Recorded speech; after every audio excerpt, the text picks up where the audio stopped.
have two types of students. Which one are you, or which one is your kid? Let's take a little bit of a quiz. Student A works hard. They get good grades, their grades go up over time, they're happy, and when asked about homework, they say, homework can be hard sometimes. It's a good amount of my students. Then let's look at student B. The student also has to work hard, but has low grades. The grades go down over time, they're worried a lot, and when asked about homework, they usually say, I don't have homework. My students are all so unique and so very different. But all of my students can fit into either category A or category B. No matter how smart they are in one of these two categories. Okay, pick what category you are. Go ahead and comment. What category are you in, or what category is your kid in? Okay, ready? Let's reveal what category A is. Category A are students that get better at doing work. These students may not be geniuses at first. They may struggle, but their main focus is to get better at doing work.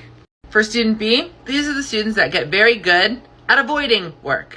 Students that get good at avoiding work over time. Instead of going home and getting better at reading, even though reading might be difficult, they make up an excuse of why not to read. They actually work very hard though. People think that student B doesn't work hard. The student that avoids work isn't working hard. Student B works very hard. They're constantly coming up with excuses on why they're not working, coming up with different situations to try to get work done at the last minute. They have to be very inventive all the time. They have to create networks and communication errors and kind of try to convince everyone that the work is done somewhere. They just don't seem to have access to it. Student A is working very hard at getting smarter and improving their grades and improving their academic performance. Student B is also working very hard in terms of communication and last minute kind of projects, but student B is only focused on making sure they do as little of work as possible, which in actuality is a lot of work to do. It's very hard to avoid work.